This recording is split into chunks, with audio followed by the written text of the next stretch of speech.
Ettore Majorana m'est tombé dessus alors que je commençais mes études de physique. On m'a parlé de lui en me disant qu'il avait été un surgénie, une sorte de physicien absolu, de la trempe de Galilée ou de Newton. Bien qu'il ait toujours cherché à rester dans l'ombre, il est devenu célèbre dans l'Europe scientifique des années 20. Mais dans la soirée du 26 mars 1938, il embarque à Naples à bord d'un navire en partance pour Palerme et se volatilise. Son corps n'a jamais été retrouvé. Il avait 31 ans. Que lui est-il arrivé? La seule chose qui soit certaine, c'est qu'il a orchestré sa disparition, qu'il a volontairement brouillé les pistes au point qu'à ce jour, personne n'est parvenu à percer l'énigme. Aujourd'hui, 80 ans après sa disparition, certaines de ces théories fulgurantes demeurent d'actualité. L'une d'elles envisage l'existence de nouvelles sortes de particules, dites particules de Majorana. Existent-elles vraiment? Les physiciens ne le savent toujours pas. La détection de ces particules permettrait d'élucider certains mystères de l'univers. C'est pourquoi elles sont devenues un enjeu majeur de la recherche en physique.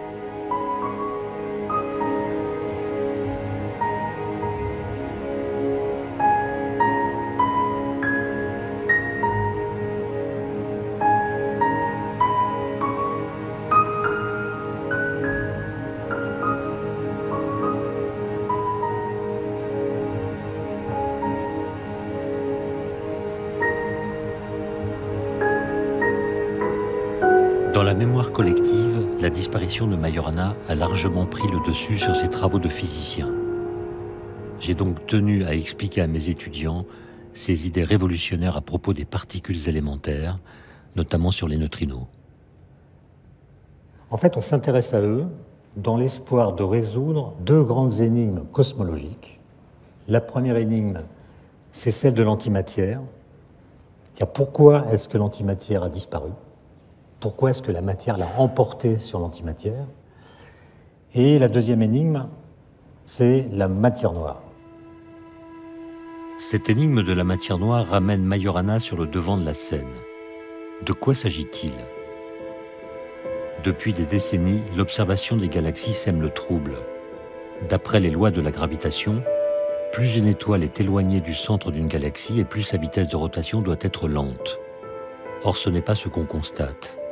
Les vitesses des étoiles ne diminuent pratiquement pas lorsqu'on s'éloigne du point central, comme si la masse agissant sur elle était plus grande que la masse visible. De quoi cette matière supplémentaire, non lumineuse, appelée matière noire, est-elle constituée?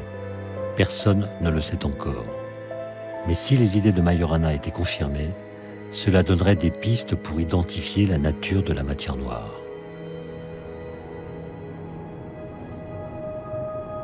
J'ai voulu partir sur les traces de Majorana, non seulement parce que sa disparition m'intriguait, mais aussi parce que ses travaux fascinent le physicien que je suis. J'ai décidé de rencontrer les membres de sa famille, de fouiller les archives, de tenter de comprendre par quel chemin il est arrivé à sa théorie des neutrinos, et peut-être aussi les raisons pour lesquelles il a choisi de disparaître. Vieni, prego. Accomodati. La dernière fois, tu te souviens, c'était à Paris? À Paris, oui. Après que j'ai reçu un mail d'Ettore Majorana sans savoir qu'il avait un neveu. J'ai cru que c'était lui-même qui m'écrivait. Ma come hai potuto pensare? Comment t'as pu penser ça? Andiamo. Vieni, Viens, vieni, viens, accomodati. installe-toi. Guarda, questa viene dalla fisica. Ah, ça della c'est la segreteria. thèse. La thèse. La sì. thèse qu'il a soutenue en 1929. Wow, c'est incroyable. Oh, sur la mécanique du noyau radioactif. Sì, hai visto la Tu calligrafia? as vu, molto son chiara, écriture est très claire, è molto precisa. très précise. 3 parties, bibliographie. Alors là, il n'y a pas grand-chose. Et pour cause, hein, on vient de découvrir ces choses-là. Ça montre que c'est vraiment un domaine complètement vierge. Et là, c'est quand même tapé à la machine. Hein. Sì, sì. Sauf pour les caractères grecs. La sì, sì, particule naturalmente. alpha, le alpha est écrit à la main. Avevi già visto Tu avais déjà questo vu ce document? documento? Non, j'ai jamais vu ça. J'en ai entendu parler, enfin, c'est cité dans beaucoup de livres, Ah, si, mais j'ai naturellement, jamais vu le citato. document original. Pour l'instant, il y a peu de calculs, ce qui m'étonne de la part de Majorana. Questa è l'introduzione. C'est l'introduction. Ça arrive, voilà. Oui, là on reconnaît Majorana. On tombe dans le dur des équations. C'est incroyable. È molto interessante un commento. Il y a un commentaire C'è très scritto, intéressant. C'est écrit: L'intuizione fisica giustifica l'intuition physique abbondantemente justifie pleinement une telle infraction à tale la rigueur infrazione mathématique. al rigore matematico. Dès cet âge-là, il a 23 ans, il se considère beaucoup plus comme un physicien que comme un mathématicien, bien qu'il soit excellent mathématicien. Infatti. Tout à fait. Lui aveva Il maîtrisait chiaramente parfaitement il les comando mathématiques, completo della matematica, mais il en connaissait ma aussi les conosceva limites. anche i limiti e ne conosceva Et il savait comment corretto utiliser uso les mathématiques dans la che dovesse physique. farne da fisico. In qualche modo era nuova figura D'une certaine manière, del fisico il teorico, représentait la nouvelle figure du che, physicien diciamo, théoricien, fino ad allora, almeno in qui n'était pas Italia, encore très non répandu era en Italie. tanto diffusa. Io ti mostro delle fotografie. Je vais te montrer des photos. Sono molto belle. Elles sont très belles. Là, il est ici. C'est à la maison. Il y a Gaston Piquet. Ils étaient tous amis depuis l'université. Il y a beaucoup de bouteilles de vin. Oui, naturellement. Il y a mon père. Majorana est très sérieux. Majorana è molto severo. Ouais. Si vede. Tout le monde a l'air soit éméché, Sì, infatti. soit souriant, et lui est derrière, Molto avec serio. un air très sérieux. Sì, infatti.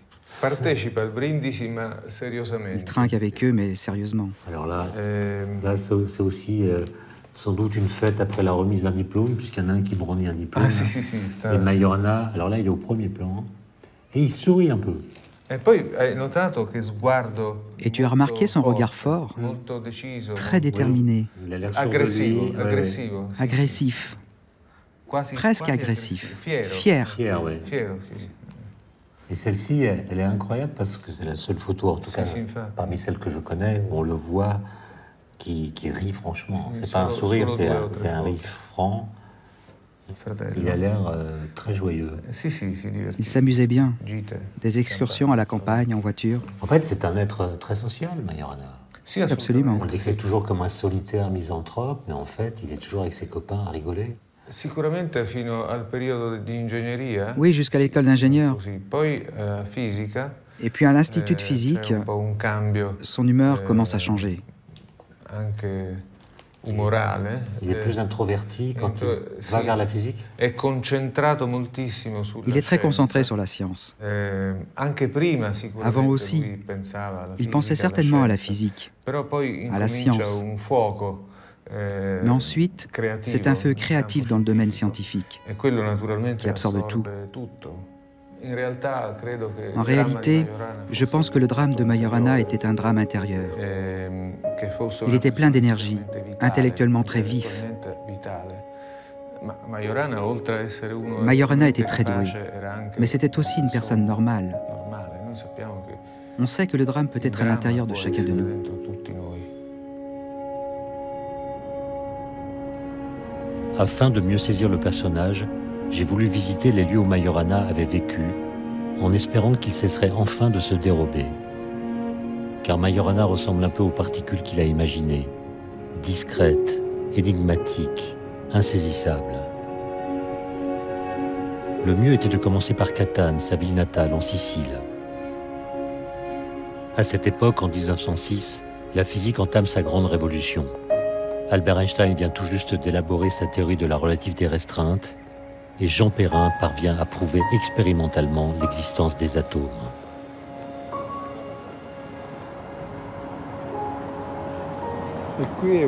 C'est ici que tout a commencé pour Ettore. Mais en réalité, les choses ont commencé bien plus tôt. On doit imaginer la période historique, le positivisme. À l'époque, Catane était une ville très vivante. On posait un regard nouveau sur le monde qui était en train de changer profondément. Et c'est dans cet environnement qu'est né Ettore.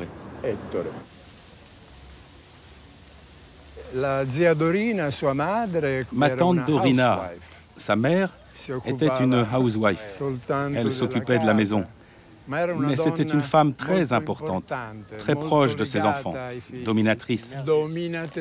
Une mère sicilienne. Oui, une mère sicilienne. Son père, Fabio, était un ingénieur brillant qui a construit des édifices extraordinaires, d'une rare beauté. Et on m'a raconté que parfois, quand la famille Majorana recevait de la visite, des amis ou de la famille, on demandait à Ettore, quand il avait 3 ou 4 ans, de faire des opérations compliquées comme ça. Il allait sous la table pour se cacher. Évidemment, il donnait le résultat juste parce qu'il était très fort en calcul mental, mais il se cachait déjà. Est-ce que c'est vrai, ça?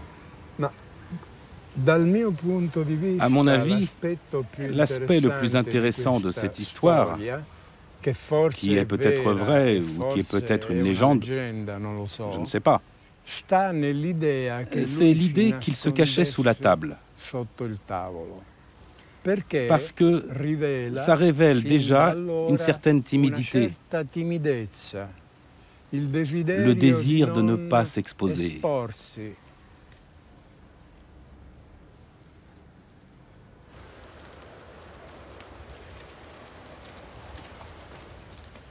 Bonjour Fabio.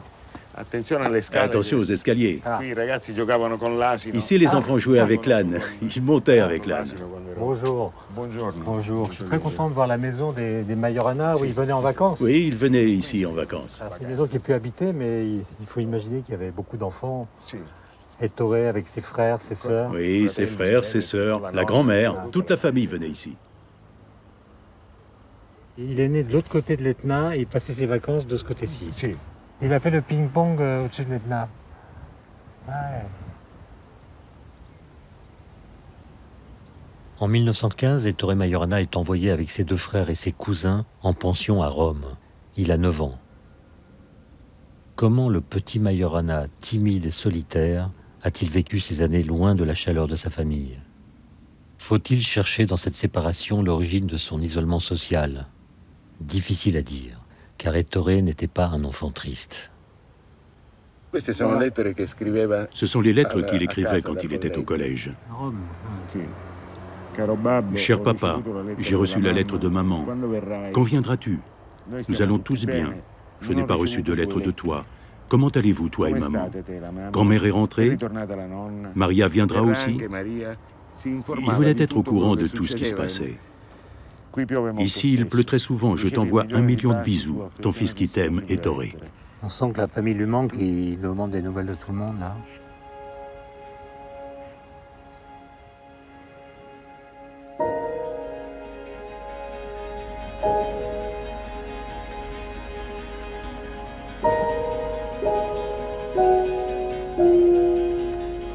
Il existe une différence entre ce qu'il est et ce qu'on veut montrer qu'il est. Sans doute le perçoit-il dès son enfance. Ettore Majorana ne voit pas le monde comme les autres le voient. Ses yeux noirs et étincelants laissent deviner un regard trop présent pour ne pas être absent à la vie ordinaire. Un regard qui semble voir au-delà du monde visible.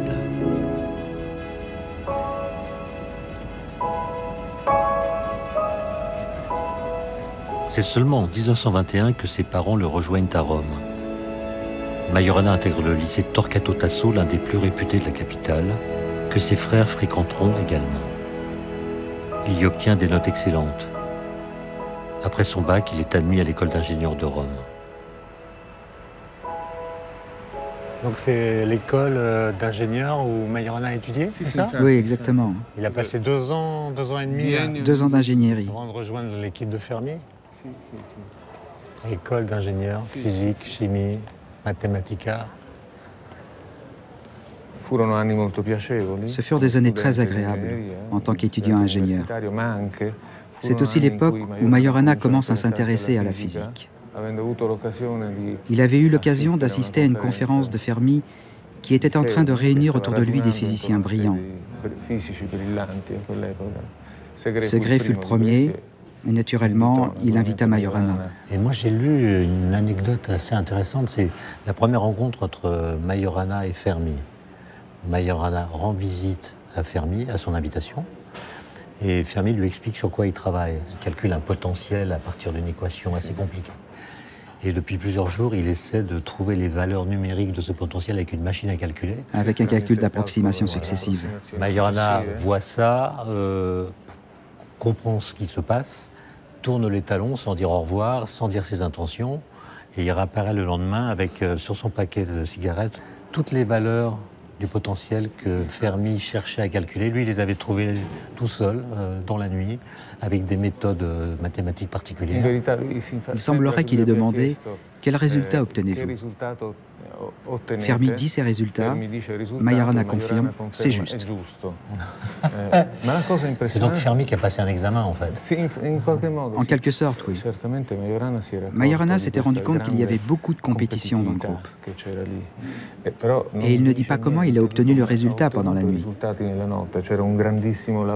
C'était un travail immense, pas évident, pas simple, qui lui avait sûrement demandé beaucoup d'efforts. Il n'explique rien. Son objectif est de vérifier le niveau du groupe, de montrer qu'il est très fort et d'impressionner les autres. Et il s'en va, sans rien expliquer. Et donc, Majorana rejoint l'équipe de Fermi, et c'est là que l'histoire commence. Oui, c'est là que commence l'histoire de Majorana dans la physique.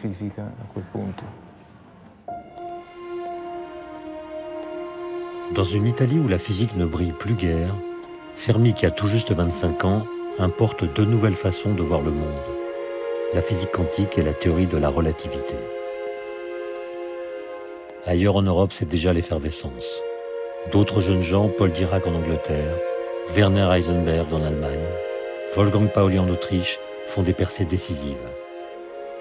Ils comprennent que le monde de l'infiniment petit n'est pas régi de la même manière que notre monde macroscopique. Il échappe à nos sens et déroute notre esprit par ses paradoxes et ses étrangetés. Fermi veut que l'Italie rattrape son retard. Mussolini, qui est au pouvoir, crée l'Institut de physique Via Panisperna à Rome. Fermi en prend la direction, avec l'intention d'en faire un centre de renommée internationale.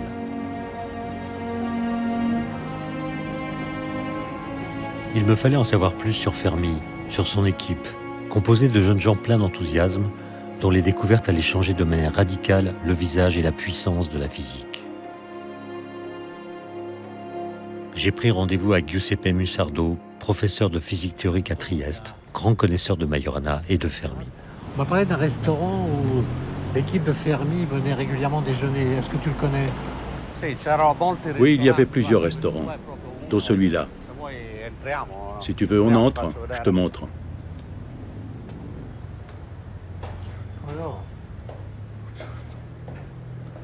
L'Institut de la Via Panisperna est un institut historique pour la physique italienne.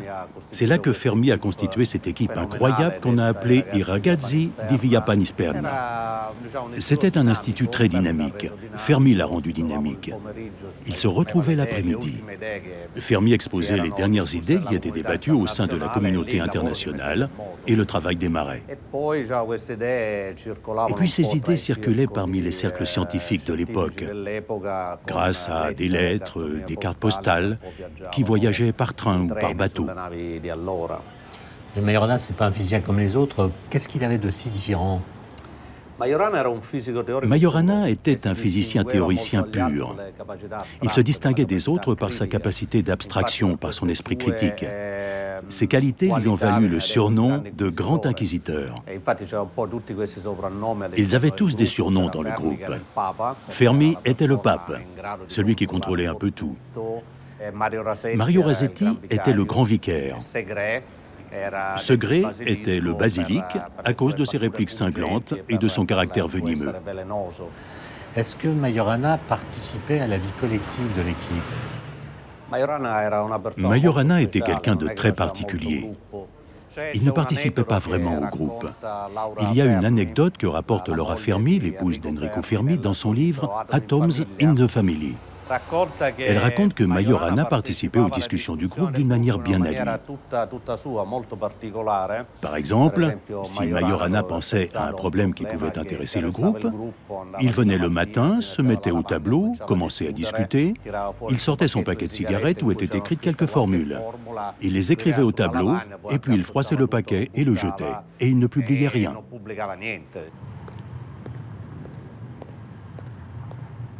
Mais si Majorana a très peu publié, il a écrit des milliers de pages de calculs conservées à la bibliothèque Domus Galileana à Pise.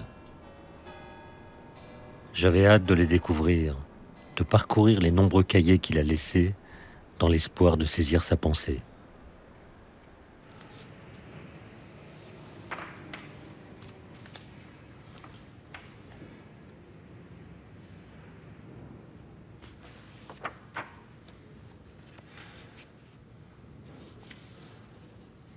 Le plus émouvant était de pouvoir toucher à main nue ces petits trésors qu'il avait lui-même manipulés. Aujourd'hui, des chercheurs les consultent encore dans l'espoir d'y trouver une idée ou une inspiration.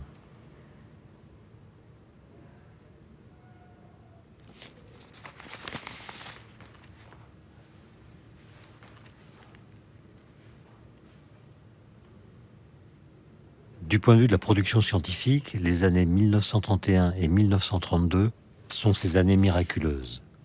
Il a 25 ans, des idées d'avant-garde, et on se met à parler de lui en Italie, mais aussi à l'étranger.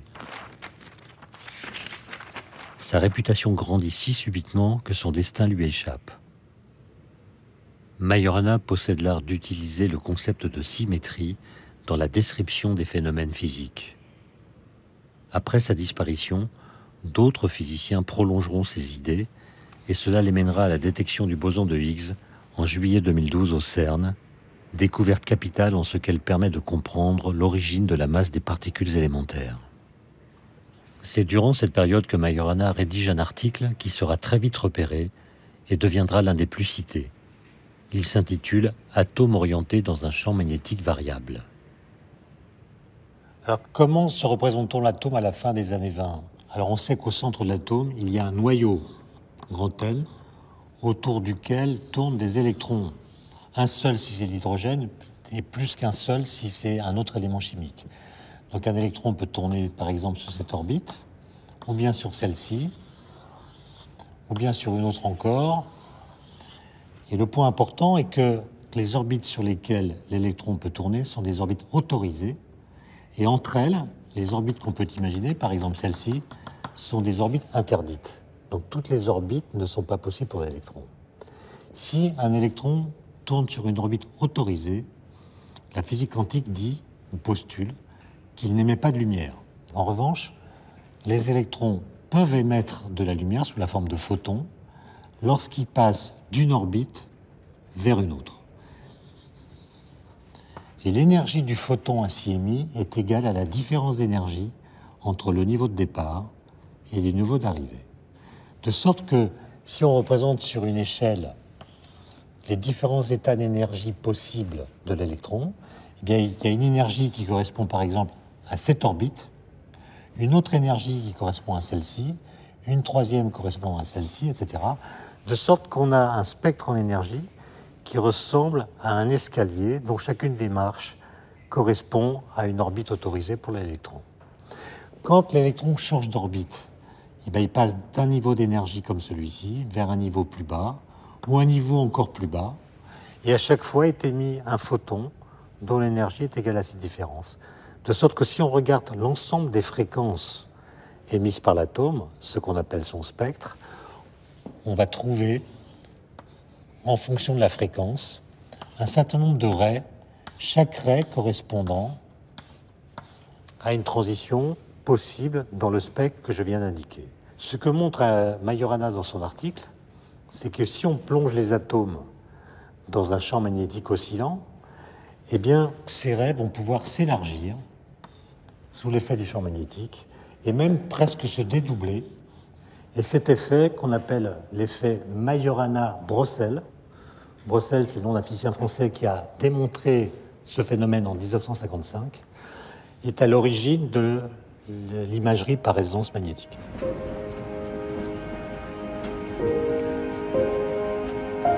Mais Majorana ne s'arrête pas là. Sa principale recherche concerne les particules élémentaires.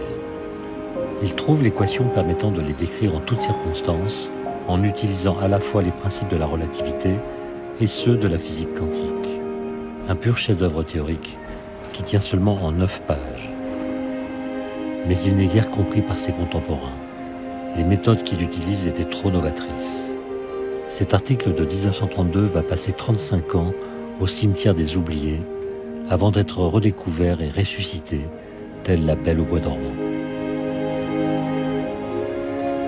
Majorana, qui a fort peu vécu, a créé comme personne et pas seulement en physique.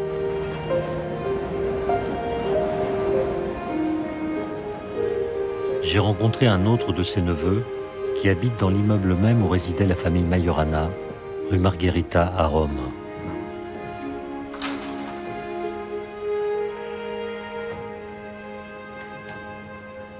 Ettore s'intéressait à tout. Selon moi, il s'intéressait de manière holistique à toute la réalité. Parce qu'il ne vient pas de la physique. Il vient du lycée classique et il trouve dans la physique les réponses possibles à l'étude de cette réalité. Est-ce qu'on peut donner un exemple de cas où il a cherché à montrer comment la physique peut expliquer d'autres disciplines scientifiques? Par exemple, les sciences sociales. Je sais qu'il a écrit sur ce sujet. Certainement. Si ce n'est pas une émotion trop forte. Il y a des risques. On va voir. J'ai ici le manuscrit original des sciences sociales d'Ettore. Merci. Je traduis, sur la valeur des lois statistiques de la physique appliquées aux sciences sociales. Alors, en tout cas, on voit qu'il mélange le vocabulaire de la physique et le vocabulaire des sciences sociales. Il parle du libre arbitre des individus, il parle des atomes. Absolument. Il parle de la loi des grands nombres. C'est l'idée que les individus dans une société, c'est pas l'équivalent d'atomes, parce que ils ont un libre arbitre, ils peuvent faire des choix, et que la physique quantique, avec son indétermination, est mieux apte que la physique classique pour s'appliquer aux sciences sociales. Dans l'introduction, il parle de la physique classique et du sens des statistiques dans la physique classique. Et progressivement, en évoquant aussi le problème de l'entropie, il passe au champ de l'indétermination. Probablement, avec la physique quantique qu'il a étudiée ensuite, ses horizons se sont élargis et les doutes ont commencé. C'était donc une espèce d'esprit totalisant qui voulait embrasser dans un même mouvement scientifique tous les savoirs scientifiques, mathématiques, philosophiques, pour fabriquer un projet qui aboutirait à connaître la vérité, non ? Je pense que ce n'était pas tant un physicien qu'une personne universelle, à l'esprit universel, qui a choisi la physique comme instrument pour essayer de comprendre la réalité unique.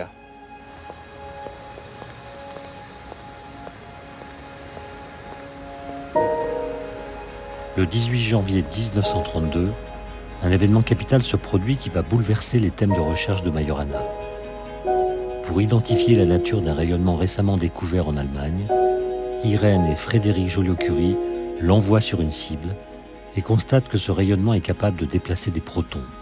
Ils interprètent ce nouveau phénomène en disant que le rayonnement en question doit être constitué de lumière contenant des photons de haute énergie.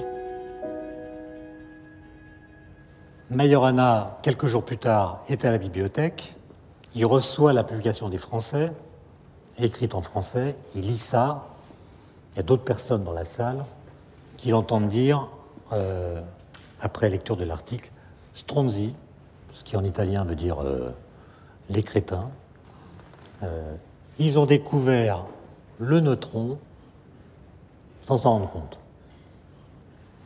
C'est-à-dire, ce que comprend Majorana, c'est que ce rayonnement, ce n'est pas de la lumière, ce sont des neutrons.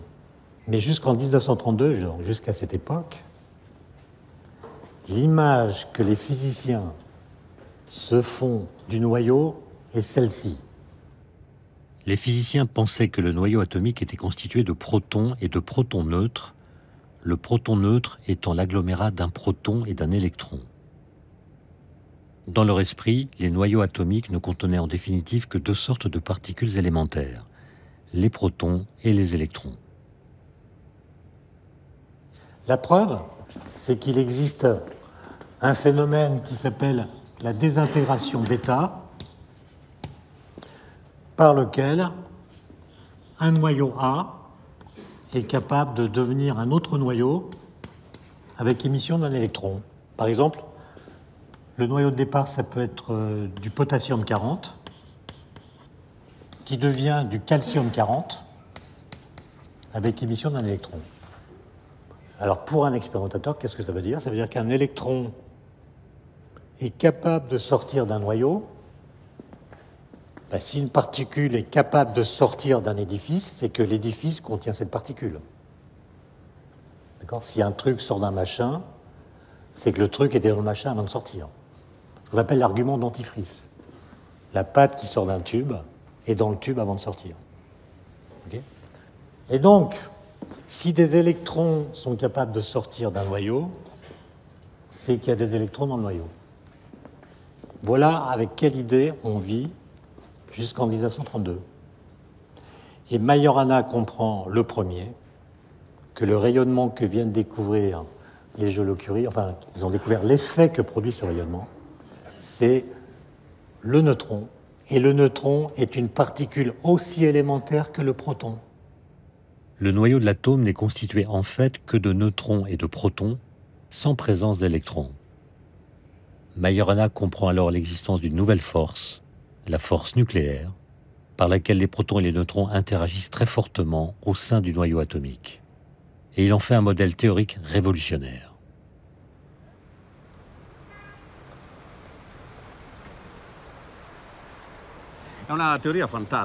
C'est une théorie fantastique. Fermi le pousse à publier, ou au moins à présenter sa théorie à la conférence qui aura lieu en juillet 1932 à Paris. Mais Majorana refuse. Fermi va à la conférence de Paris. Il y rencontre Heisenberg.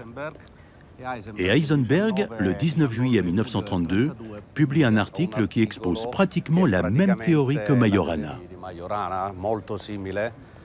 Fermi est choqué. Il encourage à nouveau Majorana à publier l'article. Mais Majorana refuse en disant que Heisenberg a déjà tout dit, et même peut-être trop. Malgré tout, Fermi convainc Majorana de partir à l'étranger. Il lui trouve une bourse d'études.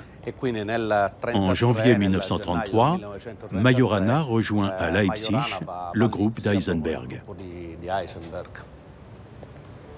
Mais en 1933, il n'y a pas que la physique qui change de cours.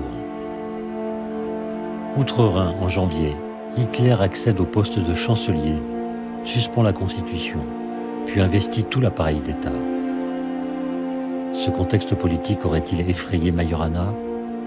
Il en parle peu dans sa correspondance, mais sa position reste complexe et ambiguë.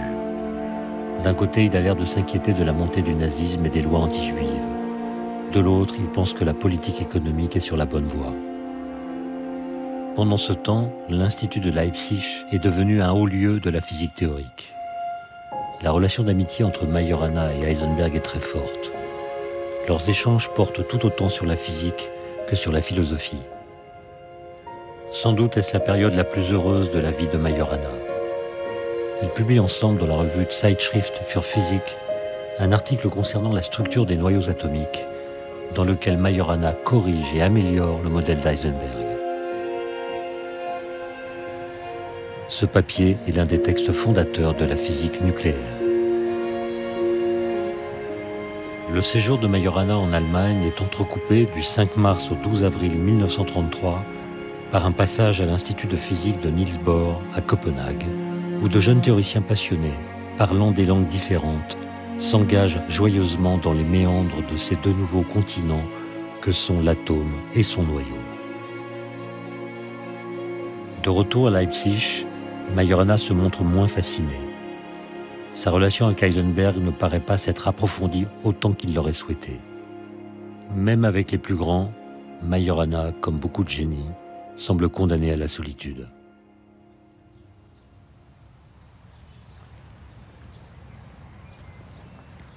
Majorana revient en Italie le 5 août 1933, le jour de son 27e anniversaire. C'est un homme différent, beaucoup plus triste, plus mélancolique. Il se replie sur lui-même. Il ne voit plus ses amis, ne fréquente plus personne. C'est un homme qui traverse certainement une phase très difficile de sa vie. Est-ce qu'on peut comprendre ce changement de personnalité? Est-ce que c'est à cause de ses travaux en physique nucléaire avec Heisenberg qu'il aurait eu peur de la physique? Et donc c'est peut-être la peur de la bombe atomique qui l'aurait incité à ne plus entrer dans le jeu de la recherche? La question de la bombe atomique a été beaucoup débattue. En Italie, il y a des années, une polémique très violente a été déclenchée par Leonardo Sciascia, un grand écrivain italien. Dans un livre, il a suggéré que le mal-être de Majorana était dû au fait qu'il avait anticipé ce que la science risquait de provoquer. Ça semble peu probable que Majorana ait pu avoir cette intuition de ce qui allait arriver. Cette période de la vie de Majorana reste obscure pour tout le monde, et toutes les recherches que j'ai faites à ce sujet ont été vouées à l'échec. En tout cas, à partir de ce moment-là, sa vie prend un tournant définitif. Majorana ne sera plus jamais le même. Peu à peu, son nom disparaît du monde académique, où il n'occupe plus aucune position officielle. Majorana n'est plus cité dans aucun compte-rendu de colloque, ni aucune communication scientifique. Ce repli va durer 3 ans. À partir de 1936, il va mieux et cesse de vivre en reclus. Et surtout, il travaille avec acharnement à une formulation quantique des lois de l'électromagnétisme.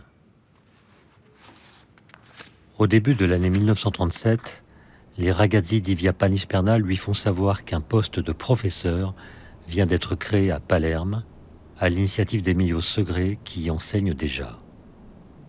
Mais pour y postuler, sachant qu'il a peu publié, il doit présenter un travail récent. Il reprend des travaux entamés lors de son séjour à Leipzig et rédige en quelques jours seulement ce qui constituera son dernier article, le plus prophétique, intitulé « Théorie symétrique de l'électron et du positron ». Il s'agit d'une théorie alternative à celle de Dirac sur l'antimatière.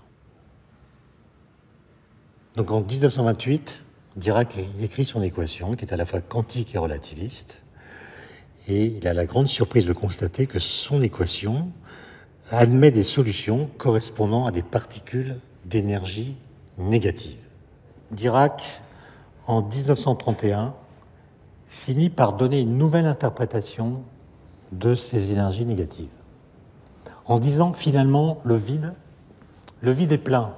D'ailleurs, l'idée qui a mené Dirac vers cette interprétation, c'est une idée qui met en jeu des poissons.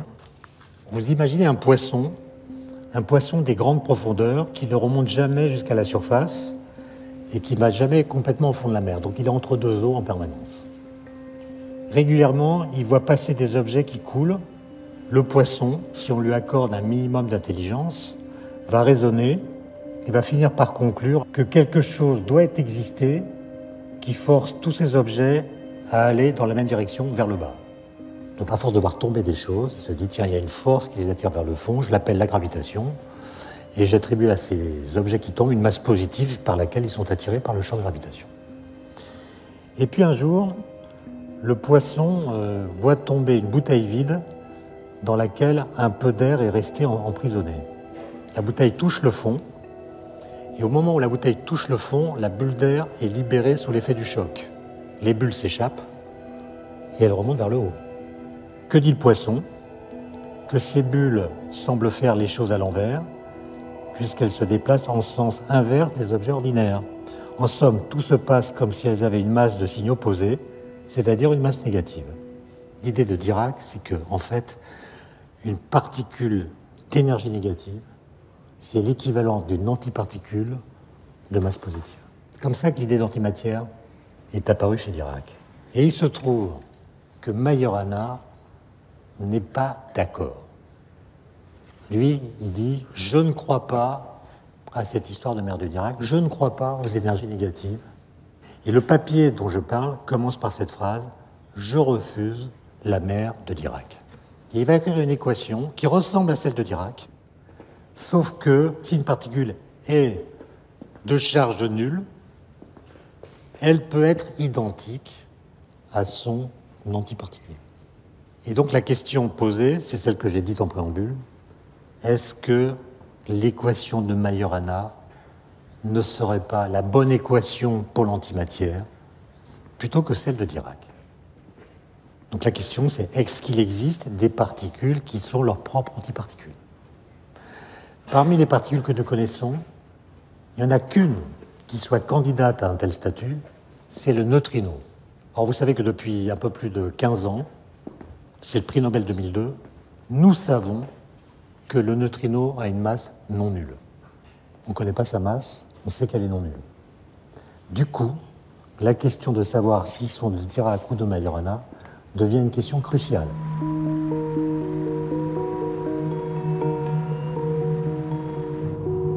Des expériences à travers le monde, au Grand Sasso en Italie, au Super Nemo en France, au Super Kamiokande au Japon, tentent de déterminer si les neutrinos sont de Dirac ou de Majorana. Selon Dirac, les neutrinos sont distincts de leurs antiparticules. Au contraire, selon Majorana, ils se confondent avec elles. Lequel a raison? Une bonne manière de prouver que les neutrinos sont de Majorana serait de mettre en évidence un phénomène qui n'a encore jamais été observé, la double désintégration bêta sans émission de neutrinos. La double désintégration bêta classique est le processus par lequel deux neutrons se transforment en deux protons avec émission de deux électrons et de deux neutrinos qui sortent du noyau. Si les neutrinos sont de Majorana, il devrait se produire des cas où les deux neutrinos s'annihileront, le premier jouant le rôle de l'antiparticule de l'autre. On ne verrait alors sortir du noyau que deux électrons et pas de neutrinos. La détection de ce processus physique aurait un impact énorme. D'une part, elle démontrerait que les particules de Majorana existent bien, or certaines d'entre elles pourraient constituer la matière noire. D'autre part, elle obligerait les physiciens à établir de nouvelles lois qui pourraient les aider à expliquer comment la matière a pu l'emporter sur l'antimatière dans l'univers primordial. Surtout, elle ouvrirait une ère nouvelle pour la physique.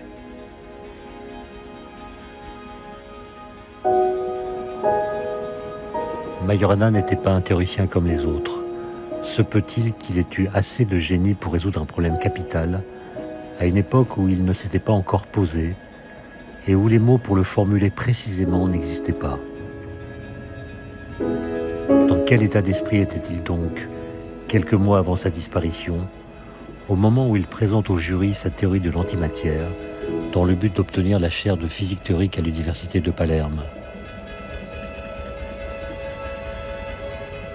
Malgré la présence de Fermi dans le jury, Majorana n'obtiendra pas le poste à Palerme. Mais compte tenu de ses mérites exceptionnels, on crée spécialement pour lui une chaire à Naples.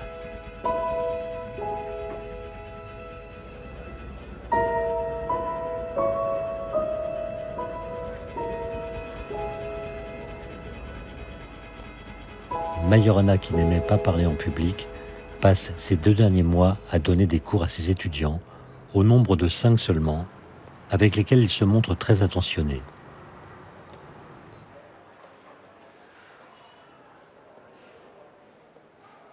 J'étais curieux de rencontrer le professeur Salvatore Esposito de l'Institut de physique nucléaire de Naples. Il devait pouvoir m'éclairer sur les derniers jours de Majorana avant sa disparition. Alors d'abord, il y a cette visite qu'il reçoit d'un physicien très connu à l'époque qui s'appelle Occhialini, qui vient lui rendre visite ici, à l'Institut. Comment est-ce que ça s'est passé? Occhialini voulait rencontrer Majorana depuis longtemps, mais il n'en avait jamais eu l'occasion. Fin janvier, il revenait de Sao Paulo au Brésil.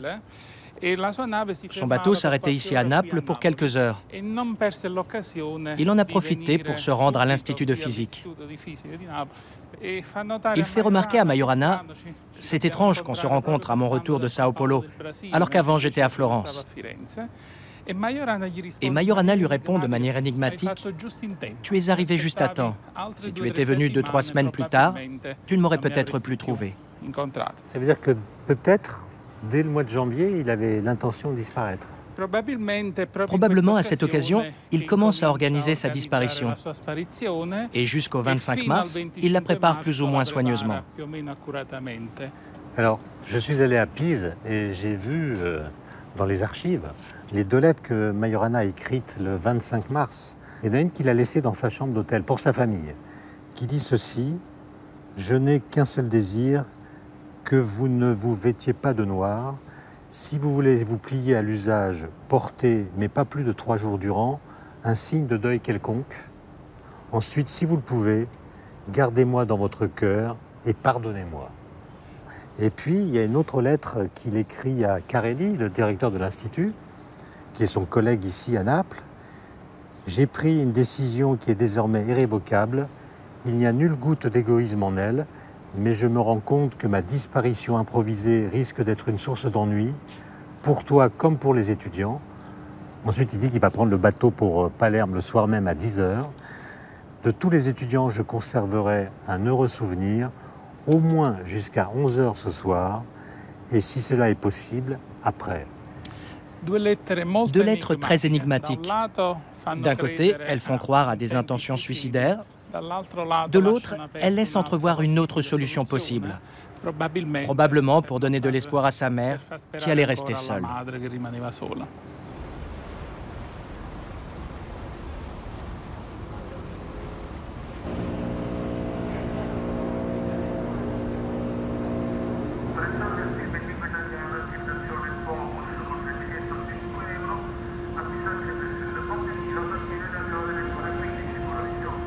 J'ai voulu effectuer le même trajet, le même jour, à la même heure. Comprendre pourquoi Majorana s'était rendu à Palerme, en essayant de me mettre dans sa peau, espérant peut-être découvrir une explication à laquelle personne n'aurait encore pensé. J'ai tenté d'imaginer l'état d'esprit qui était le sien en ce 25 mars 1938. Peut-être éprouvait-il la sérénité de ceux qui, après de terribles tourments, savent que leur décision est enfin prise et que c'en sera bientôt définitivement terminé. Mais je ne pouvais m'empêcher de penser que les dernières traces laissées par Majorana étaient étranges. D'abord, pourquoi Palerme? Pour y retrouver son ami Segré? Celui-ci était parti aux États-Unis. Majorana pouvait-il l'ignorer?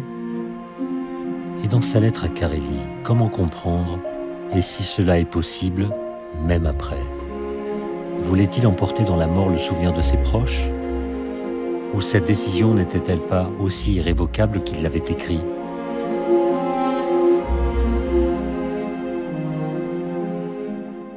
Quoi qu'il en soit, le matin du 26 mars 1938, il débarque sur la terre ferme de Palerme.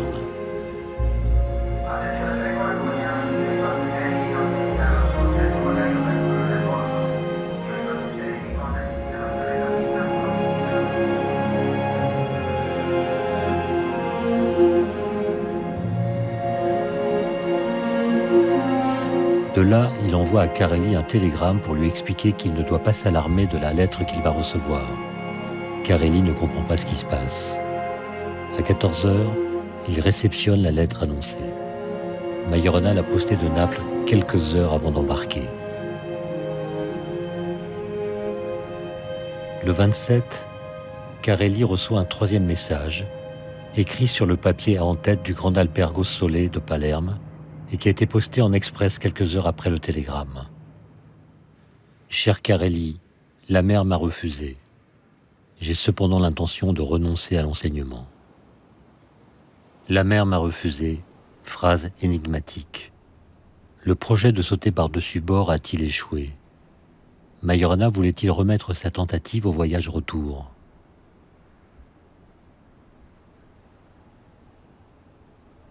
Cette lettre constitue l'ultime trace tangible de Majorana vivant.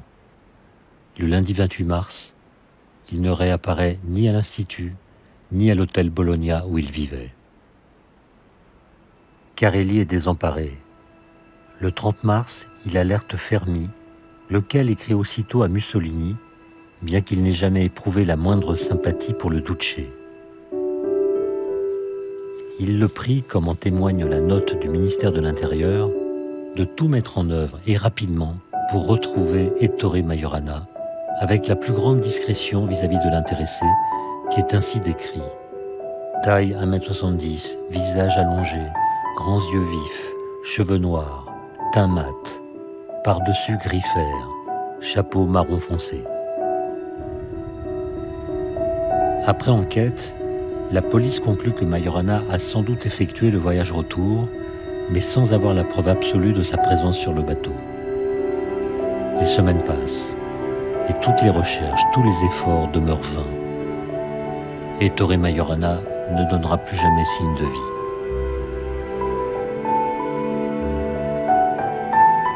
De nombreuses hypothèses ont été émises sur sa disparition.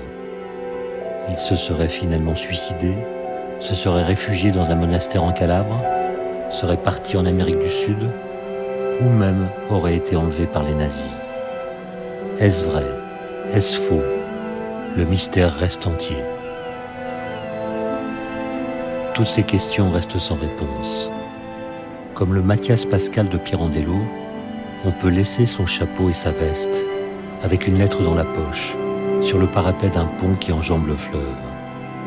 Puis, au lieu de se jeter à l'eau, on s'en va tranquillement ailleurs. Il m'importe désormais de laisser Majorana à son mystère, et de me dire que tout s'est passé comme s'il s'était annihilé lui-même, comme s'il avait été sa propre antiparticule, comme s'il s'était appliqué à lui-même sa théorie de l'antimatière. Bref, comme s'il était devenu une authentique particule de Majorana.